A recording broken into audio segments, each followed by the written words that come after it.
चल रहे हैं, प्रयास करिएगा अपने ज़िंदगी में। मान लो कोई काम आपका अटक रहा है और वो काम नहीं हो रहा है। मान लो वो काम नहीं हो रहा, रिटर्न बढ़ा लो, वो काम नहीं हो रहा। बहुत दिनों से आप प्रयास कर रहे हो और काम अटका पड़ा हुआ है, तो प्रयास करना।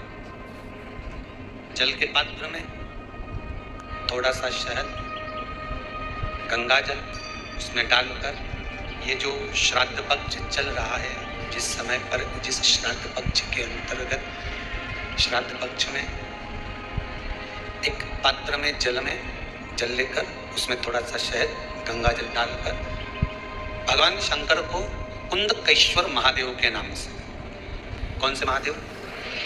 कुंदकेश्वर, क्योंकि विदल और उत्पल इन दोनों असुरों ने, राक्षसों ने जब बहुत उपद्रव मचाया, जब बहुत उपद्रव मचाया, तब माता जगतजननी के कहने पर कुंदुक का प्रहार कर कर इन दोनों राक्षसों का संहार करा गया। तो शिवजी का नाम कुंदकेश्वर पड़ गया। क्या नाम पड़ा था? कुंदकेश्वर। कहते हैं बहुत बांधाओं में जब व्यक्ति पड़ जाता है, बहुत बांधाओं में जब व्यक्ति चला जाता है, कुछ ना कुछ समस्याओं में जब व्यक्ति फंसा रहता है, पड़ा रहता है, तो कुंदकेश्वर महादेव का स्मरण करना चाहिए। एक प्रयास और करना, छोटा सा प्रैक्टिकल करने में क्या जाता है। दुकान पर ग्राहक नहीं आ रहे ना, आधा घंटा हो गया कोई ग्राहक नजर नहीं आया, फालतू बैठे हो ना दुकान पर, जब ग्राहक नहीं आता तो फिर तो एक काम करो, कोई भी जरा सा हाथ में पानी लेकर कुंदकेश्वर महादेव के नाम से 51 बार, 21 बार बोलकर, 11 बार बोलकर वो पानी को दरवाजे पे छींट दो। आधा घंटा, ज़्यादा से ज़्यादा 20 मिनट, आधा घंटा 30 मिनट नहीं लगेंगे और ग्राहक प्रवेश करना खड़ा रहेगा। प्रैक्टिकल करने में क्या जाए। अब ई में कहीं घटा तुम्हारा कि पानी घट गया, कि बोलने से, कुंदकेश्वर महादेव का नाम लेने से जीवान घट गई, कुछ घटा? फायदा तो तुम्हारे ही हुआ। कुंदकेश्वर का नाम,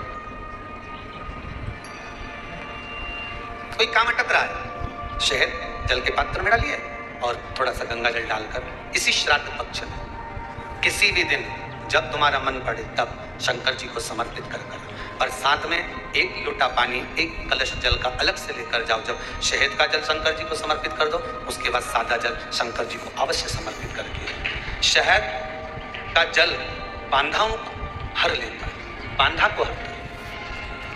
हम तो कई बार बच्चों से कहते हैं, अगर कोई बच्चा कंपटीशन एग्जाम में बैठ रहा है, इंटरव्यू दे रहा है, या कोई एग्जाम में नहीं निकल रहा है, तो प्रयास करना, बेलपत्री का जो बीच वाला पत्ता होता है, इस पत्ते पर शहद लगाकर हथेली में रखकर अंगूठे से इसको इस तरह से दबाकर शिवजी के कुंदकेश्वर महादेव का नाम लेकर अपनी मनोकामना कर कर शंकर भगवान का जो शिवलिंग है, उस शिवलिंग पर इस बेलपत्री के पत्ते को चिपकाकर आ जा और एग्जाम देने जा। 52 निफ्टी का सब काम।